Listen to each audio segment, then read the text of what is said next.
शिवाजी विद्यापीठ कोल्हापूर अंतर्गत गांधी अभ्यास केंद्र आणि तर्कतीर्थ लक्ष्मण शास्त्री कृषी प्रतिष्ठान वाई यांच्या संयुक्त विद्यमाने 2 दिवसीय आंतरराष्ट्रीय चर्चासत्रामध्ये आज उपस्थित राहताना मला अतिशय आनंद होतोय। मी लवटे सरांना मनपूर्वक धन्यवाद देतो की पहिलं सत्र संपल्यानंतर त्यांनी भोजनाचं सत्र घेतलं आणि मग हे सत्र सुरू केलं, कारण भाषण आणि भोजन यांचा खूप जवळचा संबंध आहे। भाषण केल्यामुळे जेवढी भूक लागत नाही तेवढी भाषण ऐकल्यामुळे लागते आणि त्यामुळे अशा अवस्थेमध्ये भाषण हेच भोजन तुमच्या वाट्याला आलं असतं, पण ते डॉक्टर सुनील कुमार लवटे सरांनी जी विनंती ताराबाईंना केली त्यामुळं भोजनाचा आनंद घेऊन आपण भाषणासाठी आलेला आहात याविषयीचा आनंद मी प्रथम व्यक्त करतो। डॉक्टर सुनील कुमार लवटे सर यांच्या विषयी संपूर्ण महाराष्ट्र कृतज्ञ राहील असं काम त्यांनी करून ठेवलेलं आहे। म्हणजे महाराष्ट्राचं संशोधन आणि संपादन विद्यापीठ असा त्यांचा उल्लेख केला तर तो काही वावगा ठरणार नाही। कुठल्याही पायाभूत सुविधांची अपेक्षा नाही, वेतन आयोगाची अपेक्षा नाही, अनुदानाची अपेक्षा नाही, केवळ आणि केवळ विषयाचा ध्यास या एकाच भूमिकेतून डॉक्टर लवटे सरांनी जे काम करून ठेवलेलं आहे ते मराठी साहित्याचं संपूर्ण दालन अतिशय समृद्ध करणार आहे। साहित्य आणि समाज यांचा संबंध केवळ लेखक आणि वाचक इतकाच मर्यादित नसतो, तर त्यापुढे जाऊन लेखकाला समाजासाठी काय करता येईल याचा आदर्श वस्तुपाठ पु ल देशपांडे यांनी घालून दिला। आपल्या प्रतिभेच्या माध्यमातून त्यांना मिळालेले कोट्यवधी रुपये त्यांनी सामाजिक संस्थांना दिले। पुलंच्या नंतर असा लेखक म्हणजे डॉक्टर सुनील कुमार लवटे हे आपण आवर्जून लक्षामध्ये घेतो। आणि बऱ्याचदा लेखक अस्थिजंती मनोऱ्यामध्ये रमत असतात, पण इतका समाज सन्मुख असणारा आणि समाज सन्मुख असूनही अंतर्मुख होऊन इतकं उत्तम काम करणारा गंभीरतापूर्वक संशोधक संपादक म्हणून त्यांचा आवर्जून उल्लेख केला पाहिजे। आज तर्कतीर्थांची जी भाषणं झाली त्यांच्या हयातीमध्ये विविध ठिकाणी, त्यानिमित्ताने मी माझे विचार व्यक्त करणार। महाराष्ट्राला व्रतस्थ ज्ञानोपासकांची एक मोठी परंपरा लाभलेली आहे आणि या परंपरेमध्ये अतिशय उच्च स्थानावरती शोभेल असं तर्कतीर्थ लक्ष्मण शास्त्री जोशी यांचं व्यक्तिमत्व आहे। आपल्याकडे लिहिणं की बोलणं असा एक प्रश्न नेहमी उपस्थित केला जातो। आपण एक गोष्ट लक्षामध्ये ठेवली पाहिजे की ज्यावेळेला शिक्षण एका विशिष्ट वर्गापुरतं मर्यादित होतं आणि ग्रंथांचा शोध लागलेला नव्हता त्याच्या छापाईचा, अशा काळामध्ये वक्तृत्वानी कीर्ती ज्ञानपोळी चालवली आणि समाजाचं वैचारिक आणि भावनिक भरणपोषण करण्याचं काम केलं। लिहिणे श्रेष्ठ की बोलणे हा प्रश्न नेहमी उपस्थित केला जातो। काकासाहेब गाडगीळ असं म्हणत असत की अरण्यामध्ये 2 माणसं एकमेकांना भेटली तर ती प्रथम एकमेकांशी बोलतील, इतकं बोलणं स्वाभाविक आहे। म्हणून संत ज्ञानेश्वरांनी देखील आधी ज्ञानेश्वरी सांगितली आणि मग सच्चिदानंद बाबांनी सांगून घेतली। म्हणजे तिथं सुद्धा बोलणं हे साहित्याचं पहिलं रूप प्रधान मानलं गेलं आणि कौरव पांडवांच्या युद्धामध्ये हतबल झालेल्या अर्जुनाला उभं करण्यासाठी श्रीकृष्णांनी सगळी शस्त्र बाजूला ठेवली आणि वक्तृत्वाचं शस्त्र हातामध्ये घेऊन गीता सांगितली। हे बोलण्याचं वेगळेपण आहे असं मला वाटतं। त्यामुळं लेखणी आणि वाणी ही दोन्हीही शब्दशक्तीची महत्वाची रूप आहेत आणि त्यांना साहित्य संस्कृतीच्या गाभाऱ्यामध्ये महत्वाचं स्थान आहे। आणि तर्कतीर्थांच्या बाबतीमध्ये एक गोष्ट आवर्जून नमूद केली पाहिजे की ही शब्दशक्तीची दोन्ही रूपं त्यांच्यावरती प्रसन्न होती आणि त्यामुळे त्यांनी जितकं उदंड लेखन केलं तितकंच त्यांनी उदंड बोलणं केलं, खूप व्याख्यानं दिली, त्यानिमित्ताने समाजदर्शन घडलं आणि त्यांच्या लेखनाला एक वेगळं परिमाण त्यामुळे प्राप्त झालं असं म्हटलं तर काही वावगं ठरणार नाही। आपल्याकडे मोरे सर जे खूप समारंभामध्ये सहभागी असतात किंवा सतत भाषण करतात, त्यांना साहित्य क्षेत्रामध्ये काही लोक अनुल्लेखाने समारंभ प्रिय किंवा बहुप्रसवा असा त्यांचा उल्लेख केला जातो। यामागे दुःख असं असतं की त्यांना कोणी बोलवत नाही, हा त्यातला खरा भाग आहे।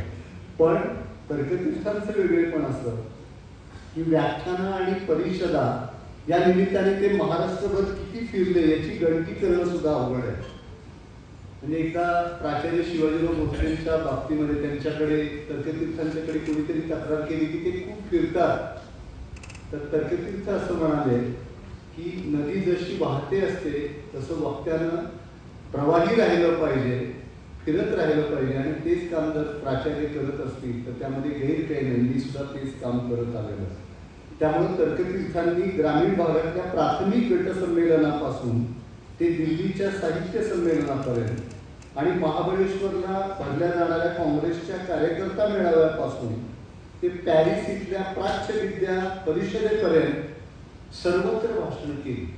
म्हणजे हे व्यासपीठ छोटं आहे, हे मोठं आहे, इथे फार जाणता श्रोतृवर्ग आहे, इथे कमी जाणता आहे, असा कुठलाही भेद त्यांनी केला नाही. आणि मला विशेष आनंद वाटतो की त्यांची ही जी समग्र भाषण आहे ती भाषण संग्रह खंड 2, 3, 4 आणि 5 यामध्ये लवटे सरांनी ही भाषणं समाविष्ट केलेली आहे. दुसरा जो खंड आहे तो व्यक्ती आणि विचार, तिसरा जो खंड आहे त्यामध्ये धर्म या विषयासंदर्भातली त्यांची भाषणं, चौथ्या खंडामध्ये साहित्य विषयक भाषणं आणि 5व्या खंडामध्ये वैदिक व संस्कृतीचा विकास या विषयावरची त्यांची भाषणं. आता व्यक्ती आणि विचार या संदर्भामध्ये एक गोष्ट आवर्जून सांगितली पाहिजे की आपल्याकडे एक रीत अशी आहे की ज्यांना टिळक आवडतात त्यांना आगरकर आवडू नये, ज्यांना गांधी प्रिय असतील त्यांनी सावरकरांना विसरावं, जे बुद्धिनिष्ठ आणि तत्वनिष्ठ असतील त्यांच्या मनाला भावनांचे पाजर फुटू नये, अशा प्रकारची एक वैचारिक व्यवस्था या समाजामध्ये आपोआप तयार होताना आपल्याला दिसते. खरं तर दीपस्तंभ या शिवाजीराव भोसले यांच्या पुस्तकाची प्रस्तावना तर्कतीर्थांनी लिहिली आहे. त्यामध्ये त्यांनी असं म्हटलं आहे की अरण्यातले नानाविध वृक्ष पाहून आपली दृष्टी कधी आधू होते का? आकाशातले ग्रह तारे त्यांच्यातली विविधता पाहून आपल्याला कधी अंधत्व येतं का? मग मानव्याचे नानाविध आकार आणि प्रकार पाहून आपण इतकं का भांबावून जावं, असा प्रश्न त्यांनी त्या ठिकाणी उपस्थित केला. हे सांगण्याचं कारण असं की तर्कतीर्थांनी ज्या व्यक्तींच्या विषयी आणि त्यांच्या विचारांच्या विषयी व्याख्यानं दिली त्यामध्ये महात्मा फुल्यांच्या पासून शंकराचार्यांच्यापर्यंत, महात्मा गांधींच्या पासून मानवेंद्रनाथ रॉय यांच्यापर्यंत आणि साने गुरुजींच्या पासून आचार्य अत्रे कुमार गंधर्व यांच्यापर्यंत त्यांनी लिहिलेलं आहे. विशेषतः महात्मा गांधींच्या संदर्भामध्ये सध्या कुठलंही क्षेत्र तुम्ही घ्या तिथे संख्येला इतकं आकारण महत्त्व प्राप्त झालेलं आहे. त्या पार्श्वभूमीवरती तर्कतीर्थांनी जो विचार मांडला तो खूप महत्त्वाचा आहे. तर्कतीर्थ असं म्हणतात, तुमच्या सत्याग्रहाला हजारो माणसे लागतात, ती द्यायची कशी जिथे लोकच तयार नाही. शौर्याचा उगम हिशेबात नसतो, त्याला स्फूर्ती आणि प्रतीती लागते. या एका महत्त्वाच्या मुद्द्याकडे त्यांनी लक्ष वेधलं आणि पुढे एक खंत त्यांनी व्यक्त केली की महात्मा गांधी या देशात निर्वासित झाले आहेत, त्यांना या देशात जागा नाही आणि ती वस्तुस्थिती आपण अनुभवतो. म्हणजे गांधीजींनी जो एक विचार मांडलेला होता की आनंदासाठी निर्माण केलेली पंचतारांकी संस्कृती हा सामाजिक प्रमाद आहे असं गांधीजी म्हणत असत. त्या सामाजिक प्रमादालाच आज प्रतिष्ठा प्राप्त झाली आणि ज्याला गांधीजींनी 7 सोशल इव्हिल्स असं म्हटलेलं होतं की wealth without work, politics without principles, science without humanity, commerce without morality, pleasure without nonsense and worship without sacrifice. ज्याला त्यांनी सोशल इव्हिल्स असं म्हटलं होतं त्याला सोशल स्टेटस प्राप्त होताना दिसतो, त्या प्रकारची खंत ही तर्कतीर्थाने तिथे व्यक्त केली. आणि पुढे ते असं म्हणतात की ख्रिस्ताचा 3ऱ्या दिवशी पुनर्जन्म झाला असे आपण ऐकतो, महात्मा गांधींचे असे पुनरुत्थान होईल ना. अनेक व्यक्तींच्या विषयी त्यांनी लिहिलंय, पण मी आचार्य अत्रेंचा आवर्जून उल्लेख करतो की 13 ऑगस्ट 1980 रोजी आचार्य अत्रेंच्या पुतळ्याचं अनावरण हे तर्कतीर्थांच्या हस्ते झालं. आणि आपल्याला माहिती आहे की आचार्य अत्रे हे महाराष्ट्रातलं असं एक व्यक्तिमत्व होतं की साहित्याच्या आणि समाज जीवनाच्या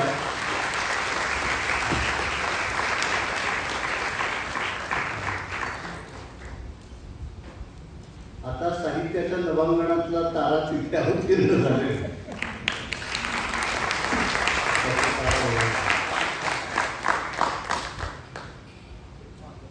तर तर आचार्य अत्रेंच्या पुतळ्याचं जे अनावरण तर्कतीर्थांच्या हस्ते झालं, तर आपल्याला माहिती आहे की साहित्याच्या आणि समाज जीवनाच्या ज्या ज्या प्रांतामध्ये अत्रे शिरले तो प्रवाह खालीवर उसळून त्याच्यामध्ये त्यांनी आपले आत्रेय तरंग निर्माण केले. आत्रे आणि वाद हे एक समीकरणच होतं. या आत्र्यांनी वाद कुणाशी घातला नाही असं शक्यतो घडलं नाही, कारण जीवनाच्या लढाईमध्ये विनोदाचा शस्त्र म्हणून त्यांनी वापर केलेला होता. आणि त्यामुळे मग त्यांचा फडक्यांच्या बरोबर वाद झाला, माट्यांच्या बरोबर वाद झाला, उभा भावेंच्या बरोबर वाद झाला. आणि आचार्य अत्रे नेहमी म्हणत असत की मी पेनातल्या शाईनी पत्रकारिता केली नाही, मी माझ्या काळजातल्या रक्ताने ती केली. म्हणजे तो विषय माझ्या अंतःकरणाला भिडल्याशिवाय मी त्याच्यावरती इतक्या पोटतिडकीनं कधी लिहिलं नाही. त्यामुळे शासनाने ज्यावेळेला ते पदनाम कोश निर्माण केले त्यावेळेला अत्र्यांनी त्याच्यावरती मोठी टीका केली हैदराबादला झालेल्या साहित्य संमेलनामध्ये. हा पदनाम कोश नसून हा बदनाम कोश आहे असं अत्रे त्यावेळेला म्हणाले. तर शास्त्रीजी पद्धतीने त्यांना उत्तर दिलं. शास्त्रीजी असं म्हणाले की आत्र्यांच्याकडे शस्त्र आहे आणि माझ्याकडे शास्त्र आहे, आणि त्यामुळं हा पदनाम कोश नाही आहे तर हा शुभनाम कोश आहे. आणि विशेषतः कठीण शब्द आपण समाजामध्ये रुजवले पाहिजे, त्याच्याशिवाय भाषा ही खऱ्या अर्थाने समृद्ध होणार नाही. पण हे सगळं घडून सुद्धा आत्र्यांनी दिलेलं जे योगदान आहे की या जगातलं दुःख नाहीसं करता येत नाही, पण ते हलकं करण्याची मोठी ताकद ही विनोदामध्ये आहे. आणि विशेषतः या जगातलं द्वंद्व जे आहे माणसाच्या मनातलं वृत्तीतलं ते दूर करण्यासाठी विनोद उपयोगी पडतो. अशा प्रकारचा एक मौलिक विचार हा तिथे त्यांनी मांडला. तर्कतीर्थांनी धर्मशास्त्र आणि धर्मसुधारणा या विषयावरती जे व्याख्यान दिलं ते सुद्धा खूप महत्त्वाचं आहे. आपण एक गोष्ट लक्षामध्ये ठेवली पाहिजे की आपल्याकडे जे धर्मधुरीण होते त्यांनी सुद्धा धर्म सुधारणेसाठी महत्त्वाचं योगदान दिलेलं आहे. म्हणजे विवेकानंदांनी अमेरिकेच्या सर्वधर्म संमेलनामध्ये भाषण करताना पहिलं वाक्य त्यांचं होतं की मी सनातन हिंदू धर्माचा प्रतिनिधी म्हणून या ठिकाणी उभा आहे. पण त्याच विवेकानंदांनी हेही सांगितलं की true aim of religion is to draw attention to the divinity already in man. No man is born to any religion. He has a religion in his soul, and true religion is entirely transcendental. The old religion said that he was an atheist who did not believe in God, but my new religion says that he is an atheist who does not believe in himself. म्हणजे धर्माच्या कट्टर अभिमानी असणाऱ्या व्यक्तींनी सुद्धा धर्म सुधारण्यासाठी प्रयत्न केलेला आहे. म्हणजे अगदी शंकराचार्यांचं जरी उदाहरण आपण घेतलं की ज्यावेळेस त्यांनी संन्यास घेतला, आपल्या आईला त्यांनी वचन दिलेलं होतं की तुझ्या अंत्यसमयी मी येईल. ते आल्यानंतर सगळ्या धर्ममार्तंडांनी आवाज उठवला की तुम्ही संन्यास घेतलेला आहे, आता तुम्हाला आई पत्नी कसलंच नातं उरलेलं नाही, बहीण भाऊ, तुम्हाला आईचे अंत्यसंस्कार करता येणार नाही. शंकराचार्यांनी ते केले आणि त्यामुळं आजही नंबूद्री ब्राह्मणांचा जो समुदाय आहे तिकडे त्याच्याकडे आपल्या घराच्या आसपास अंत्यसंस्कार करण्याची प्रथा आपल्या मालकीच्या जागेमध्ये ही त्यातून निर्माण झाली. त्यामुळं आपण अशा गैरसमजामध्ये राहायचं कारण नाही की धर्मकोश त्याचं काम तर्कतीर्थांनी केलं, प्राज्ञ पाठशाळेचं केलं, पण धर्मातल्या सुधारणांच्यासाठी ते कायम आग्रही राहिलेले आहेत. आणि विशेषतः या व्याख्यानामध्ये त्यांनी जे विचार मांडलेले आहेत ते बघितल्यानंतर आपल्या लक्षात येईल. त्यांनी असं म्हटलंय की बायबल विरुद्ध पदार्थ विज्ञान हा झगडा नसून धर्मशास्त्र विरुद्ध समाजशास्त्र व समाज सुधारणा असा हा झगडा आहे. चमत्कारावरील विश्वास हा धर्मसंस्थेवरील सर्वात मोठा व मूलभूत दोष आहे. पुढे ते म्हणतात की मंत्र, जप, होम, विशिष्ट कर्म यांच्या काही अद्भुत शक्ती असते. सत्पुरुष अद्भुत चमत्कार घडवू शकतात. तीर्थक्षेत्र, मंदिर, मूर्ती, वनस्पती, विशिष्ट स्थान इत्यादी ठिकाणी अघटित गोष्टी घडवून आणण्याचे सामर्थ्य त्यांच्यात असते. अशा प्रकारच्या भावनेने मराठी समाजाची प्रगती खुंटलेली आहे. याकडे धर्मकोशाचं लेखन करणारे तर्कतीर्थ लक्ष देतात ही खूप महत्वाची गोष्ट आहे. आजपर्यंत धर्मसंस्थेने या भावनेला पोचलेलं आहे ही गोष्ट अतिशय घातक आहे.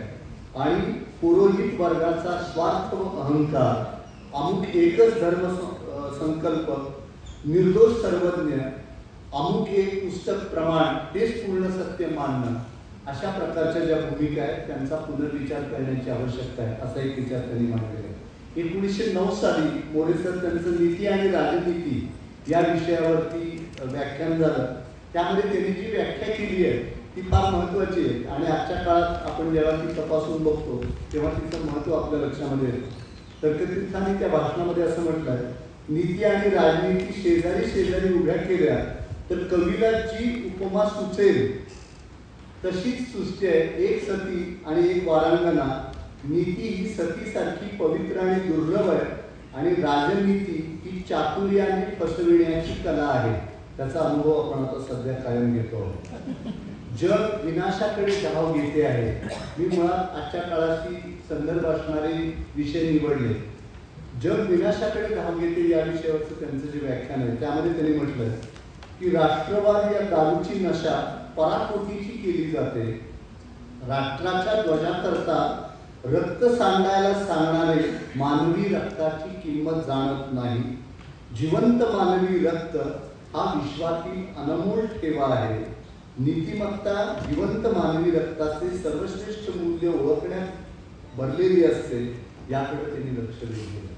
पुढचं त्यांचं जे व्याख्यान झालं निधर्मी राज्य, तर त्या निधर्मी राज्यामध्ये त्यांनी निधर्मी राज्य या विषयावरच्या व्याख्यानामध्ये धर्मातीत राज्य या विषयावर जे विचार मांडले आहेत ते आजच्या काळामध्ये आपल्याला अधिक चिंतन करायला लावणार आहे. त्यामध्ये त्यांनी असं म्हटलं की धर्मातीत राज्य म्हणजे काय, तर धर्मापेक्षा अधिक श्रेष्ठ किंवा पलीकडे गेलेले राज्य. निधर्मी राज्य असा शब्दप्रयोग मी वापरतो. धर्मावर राज्य अधिष्ठित करण्याची कल्पना मागे पडलीच पाहिजे. हिंदुस्थान हे निधर्मी राज्य होण्यातच हिंदुस्थानचे हित आहे. आक्रमक राष्ट्रवाद हे मानव्यावरील सर्वात मोठे संकट आहे. आणि आज आपण जगभरामध्ये बघितलं तर आज हा राष्ट्रवाद ताजातवाना होताना दिसतोय आणि म्हणून मानवजात अधिक धोक्यामध्ये आली. आपल्याला स्वातंत्र्य मिळाल्यानंतर आपण निधर्मी लोकशाही स्वीकारली की प्रत्येकाने आपल्या वैयक्तिक जीवनामध्ये धर्माचरण करण्याला आपण मुभा दिली, पण तो धर्म सार्वजनिक जीवनामध्ये आणायचा नाही. पण आपण गेल्या काही वर्षाची वाटचाल बघितली. अगदी आता स्वातंत्र्याचा अमृत महोत्सव पार करून आपण पुढे आलेलो आहोत. आपल्याला एक गोष्ट जाणवते की स्वातंत्र्य, समता आणि बंधुता ही मूल्य मनोराज्यामध्ये उतरणं हे सुद्धा तितकंच महत्त्वाचं आहे. मला सांगा, आपण ज्यावेळेला जगभरातले लोक एकत्र येतो त्यावेळेला आपण अभिमानाने सांगतो की मी आशिया खंडातून आलो. आशिया खंडातले लोक एकत्र आले की आपण म्हणतो मी भारतातून आलो. भारतातले लोक एकत्र आले की आपण म्हणतो मी महाराष्ट्रातून आलो. महाराष्ट्रातले लोक एकत्र आले की आपण म्हणतो मी सोलापूर जिल्ह्यातून आलो. सोलापूर जिल्ह्यातले लोक एकत्र आले की आपण म्हणतो मी बार्शीतून आलो. बार्शीतले लोक एकत्र आले की मी म्हणतो मी ब्राह्मण गल्लीतून आलो. आपण जसे जसे मुळाकडे जाऊ तशी आपली ओळख अधिक ठळक होत जाते आणि ही ठळक होणारी ओळख अधिक गडद करून जे कुटील राजकारण सामाजिक बीड उसवण्याचं केलं जात आहे आणि त्यालाच राष्ट्रवाद म्हटलं जात आहे, तर या एका गंभीर धोक्याकडं आपलं लक्ष तर्कतीर्थांनी त्या काळामध्ये वेधलेलं होतं. म्हणजे तर्कतीर्थांचं आणखीन एक वेगळेपण असं की मोरे सर आज ज्योतिष परिषदेला जायचं म्हणजे विचारवंत फार घाबरतात. मोरे सर जातात पण आणि तिथे जाऊन सांगतात मी श्रीकृष्णाच्या कुंडलीचा अभ्यास केला, राघव जाधवांना ज्योतिषशास्त्राविषयी कसं आकर्षण होतं याविषयी बोलतात. तर्कतीर्थ सुद्धा या व्यासपीठावरती गेलेले आहेत. आजकाल काय झालंय की आपल्याला ज्या व्यासपीठावरती संकल्पना मान्य नाही तिथे जाणं विचारवंत टाळतात, पण त्या व्यासपीठावरती जाऊन जे सत्य आहे ते सांगण्यासाठी जी एक प्रकारची निर्भयता लागते ती तर्कतीर्थांच्याकडे होती. आणि त्यामुळे 61 साली महाराष्ट्र राज्य ज्योतिष परिषदेचं जे अधिवेशन झालं त्यामध्ये तर्कतीर्थांनी जे विचार मांडले ते फार महत्त्वाचे. त्यामध्ये त्यांनी असं म्हटलं आहे की भारतीय ज्योतिषशास्त्राची प्रगती खुंटली कारण प्रत्यक्ष संशोधन करण्याची वृत्ती मंदावली. लोकप्रियतेस पात्र आणि चिकित्सकांच्या निंदेस कारण असलेली शाखा म्हणजे पदज्योतिष असं त्यांनी म्हटलं. त्यामुळं त्या व्यासपीठावरती जाऊन तर्कतीर्थ काय सांगताय की बुद्धी प्रामाण्यवादी चळवळ निर्माण करण्याची गरज आहे. ते ज्योतिषांच्या सभेमध्ये जाऊन त्यांना सांगणं हे तर्कतीर्थांचं वेगळेपण आहे. आणि पुढे उच्च शिक्षणावरती तर्कतीर्थांचं एक भाषण मुंबईला झालं आणि आज ज्या नव्या शैक्षणिक धोरणाची आपण सतत चर्चा करतो की मुलांना केवळ पदव्या देता कामा नये, त्या पदव्याबरोबर त्यांच्याकडे कौशल्य असलं पाहिजे आणि पोट भरण्याचं एक सामर्थ्य त्यांच्याकडे निर्माण झालं पाहिजे. तर सर्जनशीलता, प्रयोगशीलता, नाविन्य आणि कल्पकता ही आमच्या उच्च शिक्षणामध्ये ही मूल्य अंतर्भूत झाली पाहिजे, तरच जगण्याचा आणि शिक्षणाचा काही एक संबंध निर्माण होईल. अशा प्रकारचा एक मोलाचा विचार त्यांनी मांडलेला आहे. विशेषतः धर्माच्या संदर्भातलं त्यांचं जे एक व्याख्यान आहे, तर धर्म या संदर्भातला त्यांचा जो खंड आहे तिसरा, तो जो संपादित केला लवटी सरांनी, त्याच्या प्रस्तावनेमध्ये लवटी सरांनी काही महत्त्वाची विधाने केली आहेत, त्याकडे सुद्धा लक्ष वेधलं पाहिजे. त्यामध्ये लवटी सर असं म्हणतात की धर्मसंकल्पना ते रूढ अर्थाने स्वीकारत नाही. धर्माचे त्यांचे आकलन पुस्तकी नाही, तर ते त्यांच्या चिंतन, मनन आणि मीमांसेतून आलेले आहे.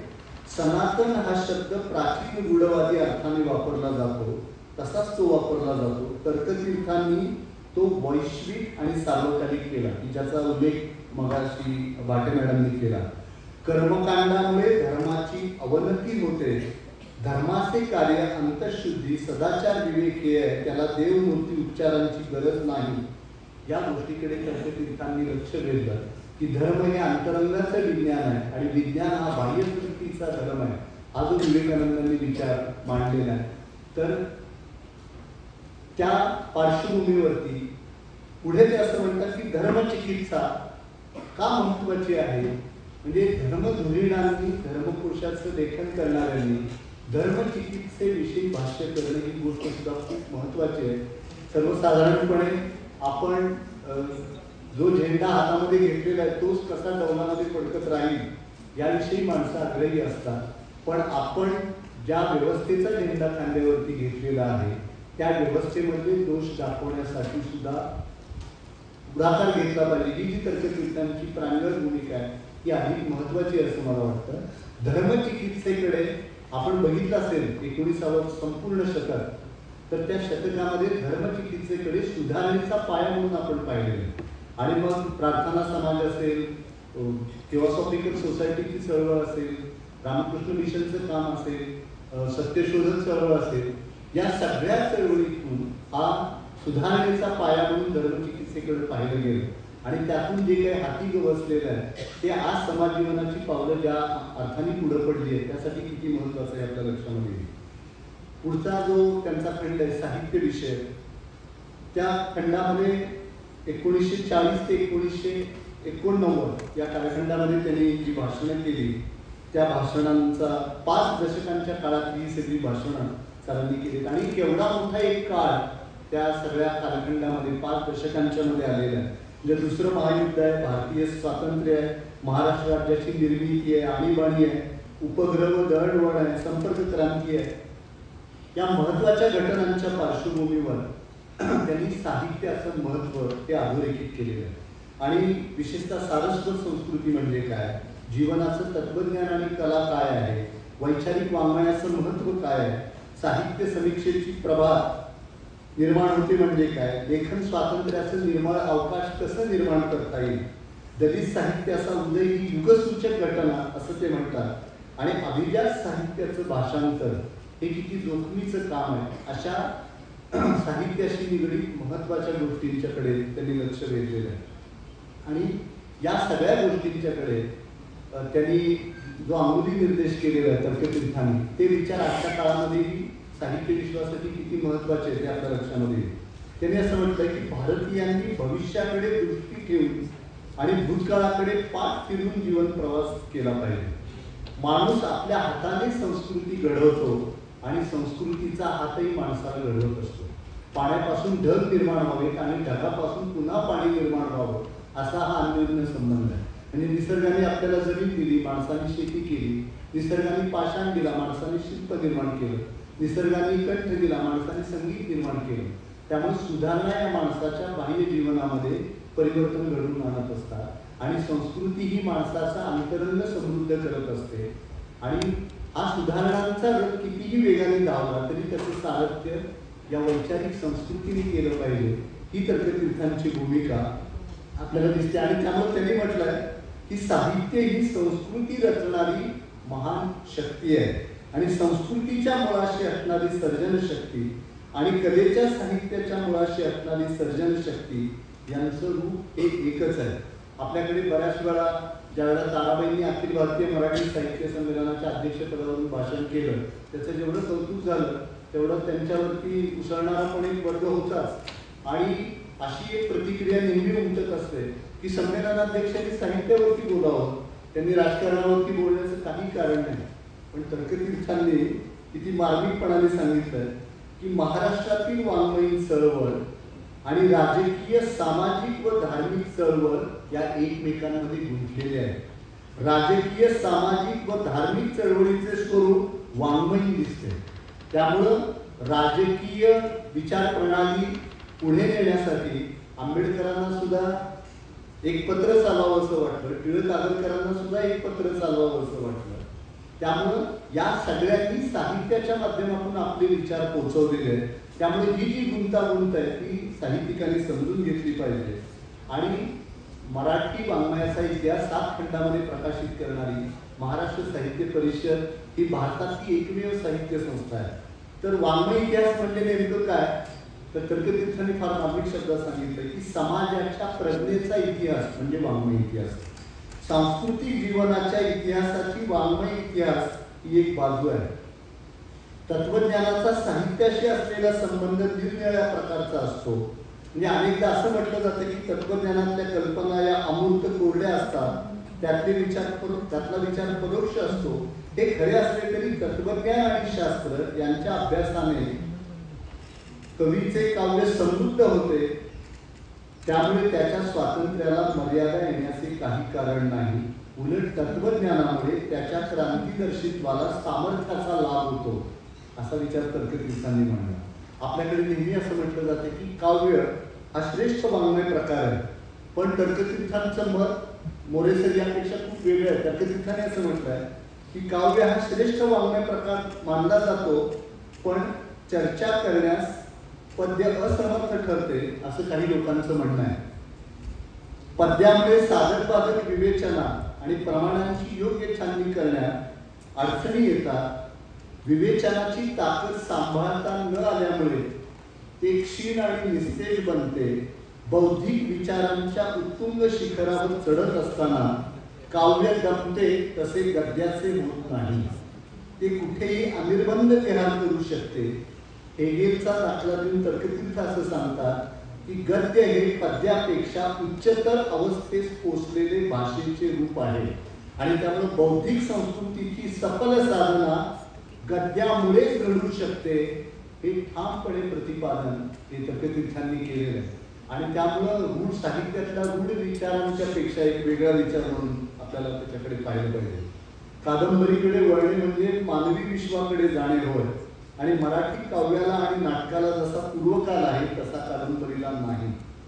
दिल्लीमध्ये जे आता साहित्य संमेलन झालं ते ताराबाईंच्या भाषणामुळे गाजलं. 70 वर्षापूर्वी तर्कतीर्थांच्या भाषणामुळे ते गाजलं. आणि विशेषतः महाराष्ट्रातल्या विचारवंतांचा कणा कसा ताट असतो हे तर्कतीर्थांनी त्यावेळेला दाखवून दिलं आणि 70 वर्षांनी ताराबाईंनी सुद्धा ते आपल्याला दाखवून दिलं. विशेषतः ज्यावेळेला तर्कतीर्थांचं भाषण झालं संमेलनाध्यक्ष म्हणून, ते दिल्लीच्या संमेलनाचे अध्यक्ष होते, त्यावेळेला भाषावार प्रांत रचनेवरून हा सगळा जो खल सुरू होता त्यामध्ये तर्कतीर्थांनी काय विचार मांडला बघा. तर्कतीर्थ असं म्हणतात की भाषावार प्रांत रचनेतच राष्ट्रीय ऐक्याचा पाया दृढ व खोल करण्याचा उपाय आहे. इतर देशांच्या फुटीचे दाखले देऊन भाषावार प्रांत रचनेबाबत साशंक असणारे लोक मूर्खांच्या नंदनवनात आहेत. धडसोडीचे अर्धवट व संदिग्ध उपाय योजणाऱ्यांना भविष्यकाळ क्षमा करत नाही. हे देशाच्या पंतप्रधानांच्या उपस्थितीमध्ये सांगण्याचं धारिष्ट्य हे तर्कतीर्थांनी केलेलं आहे. आणि त्यामुळे ताट करण्याची माणसं दिल्लीत गेली की वागतात, पण महाराष्ट्राच्या हितासाठी आपला बाणा सोडायचा नाही हा महाराष्ट्र धर्म तर्कतीर्थांनी आपल्याला दाखवून दिला आणि त्याचं पालन 70 वर्षानंतरही होत आहे याचा मला अतिशय आनंद आहे. आजच्या पार्श्वभूमीवरती एक फार मोलाचा विचार तर्कतीर्थांनी मांडलेला आहे. ते असं म्हणतात की जेव्हा जेव्हा महाराष्ट्राचे अंतःकरण संकुचित बनते, हेवा आणि मत्सर यांची त्यांना बाधा येऊ लागते, तेव्हा पापिणी अहंता जीवन गुंतवून टाकते. त्यामुळे समाज जीवनाला उतरती कळा लागते. प्रगतीचे मार्ग रुद्ध होऊन दुर्गतीच्या वेळात महाराष्ट्र समाज ऋतूत पडतो. त्यामुळं आपला हा जो कोतेपणा आहे, संकुचित विचारसरणी आहे, ते आपलं सामाजिक बिल उसवणं आहे. तर या सगळ्या गोष्टींचे आपल्या महाराष्ट्राच्या विकासावरती आणि पुढे जाण्यावरती काय परिणाम होणार आहे याचं सुतोवाच त्यांनी त्यावेळेला करून ठेवलेलं होतं. खंड 5वा जो आहे की ज्यामध्ये वैदिक व संस्कृतीचा विकास, वेदकालीन संस्कृती, वैदिकांची कुटुंब व्यवस्था व समाज संस्था, इतिहास पुराणांची व रामायणांची संस्कृती, बौद्ध व जैन यांचा धर्मविजय, आधुनिक भारतातील सांस्कृतिक आंदोलन असे विषय यामध्ये आले आहेत. पण याविषयी मी अधिक भाष्य करत नाही, कारण यापूर्वी जी सत्र झाली त्यामध्ये त्याचे संदर्भ आलेले आहेत. तर एकूण तर्कतीर्थांच्या वक्तृत्वाचं वेगळेपण काय आहे, तर याविषयी एक गोष्ट आवर्जून सांगितली पाहिजे की तर्कतीर्थ हा विचारांचा अखंड तेवणारा नंदादीप आपल्याला म्हणावा लागेल. शब्द आणि विचार यांच्या माध्यमातून ते विचारांची एक दीपमाळ श्रोत्यांच्या समोर प्रज्वलित करत आणि जाणकार श्रोते आपल्या ज्ञानपंट्या पेटून एक प्रकारे ज्ञानाचा दीपोत्सव साजरा करत. आणि वक्त्याचं सगळ्यात अवघड काम कुठलं असेल तर काळाला न मानवणारा विचार परखडपणे मांडण्यासाठीची निर्भयता ही तर्कतीर्थांच्याकडे होती. आणि त्यामुळे तर्कशुद्धता, संदर्भ संपन्नता आणि वैचारिक स्पष्टता याचा सुरेख संगम हा तर्कतीर्थांच्या वक्तृत्वामध्ये आपल्याला दिसतो. एखाद्या सुरीने धातूचा तुकडा कापून तो घासून पुसून लख करून समोर ठेवावा, तसा आपला एक एक विचार हा तर्कतीर्थांनी आपल्या तर्कबुद्धीवरती घासून पुसून आपल्या समोर ठेवलेला आहे. काही फुलं चंद्र विकसिनी असतात, काही फुलं सूर्य विकसिनी असतात, तर काही वक्त्यांचं वक्तृत्व हे श्रोत्यांच्या साक्षीनं फुलतं. तर्कतीर्थांचं वक्तृत्व हे श्रोत्यांचा अनुनय करणारं नाही, श्रोत्यांचं मनोरंजन हा त्यांच्या वक्तृत्वाचा कुलाचारच नव्हता, तर लोकांना प्रबोधनाच्या प्रकाशवाटा दाखवणं हेच त्यांच्या वक्तृत्वाचं ब्रीद होतं. शैली या गोष्टींनी मराठी साहित्यामध्ये लेखनाचं आणि वक्तृत्वाचं दोन्ही गोष्टीचं खूप नुकसान केलेलं आहे. लोकमान्य टिळक त्यांच्या आग्रलेखाच्या बाबतीमध्ये म्हणत असत की मी शैलीपेक्षा सुद्धा नेहमी विचारांना महत्त्व दिलं आणि शब्दांचा वापर मी विचार व्यक्त करण्यासाठी केला. त्यामुळं तर्कतीर्थांच्या भाषणांच्या बाबतीमध्ये आपल्याला एक गोष्ट जाणवेल की अवघड विषय सोपा करून सांगण्याचा वृथा अट्टहास त्यांच्या वक्तृत्वामध्ये आपल्याला कुठेही दिसत नाही. उलट श्रोत्यांनी आपली आकलन शक्ती वाढवावी अशी त्यांची अपेक्षा आहे. आणि त्यामुळं ललित रम्यतेपेक्षाही त्यांनी विचार सौष्ठवाला अधिक प्राधान्य दिलेलं आहे. सर, एका गोष्टीचा आवर्जून उल्लेख केला पाहिजे की दैनिक सकाळच्या वतीने पुण्यामध्ये पहाट दिवाळीच्या निमित्ताने राहुल देशपांडे यांच्या कार्यक्रमाचं आयोजन केलेलं होतं. आणि पहाट दिवाळीला येणारा सगळा वर्ग खूप आनंद घ्यावा या भावनेने आलेला असतो. आणि राहुल देशपांडेंनी एक राग जवळजवळ 1-1.5 तास आळवला आणि मग नंतर लोकप्रिय सगळी गाणी म्हटली. मी चहापानाच्या वेळी आतमध्ये गेल्यानंतर त्यांना म्हटलं की अहो, हा सगळा उत्सवी वर्ग आलेला आहे, तुम्ही हे राग वगैरे आळवले हे यांना समजतील का? तर ते म्हणाले यांना समजत नाही म्हणून ऐकवायचे नाही, ती भूमिकाच आपली चुकीची आहे. तर त्यामुळे श्रोत्यांचा अनुनय करण्यापेक्षा श्रोत्यांनी आपली अभिरुची वाढवावी, त्याचा स्तर उंचवावा, हे तर्कतीर्थांचं जे एक वैशिष्ट्य त्यांच्या वक्तृत्वाच्या बाबतीमध्ये दिसतं ते मला अधिक महत्त्वाचं वाटतं. या सगळ्या त्यांच्या विचारव्यूहांचा परामर्श घेतल्यानंतर आपल्या एक गोष्ट लक्षामध्ये येते की त्यांना साहित्य संस्कृतीचं महातीर्थ आपण का म्हणतो.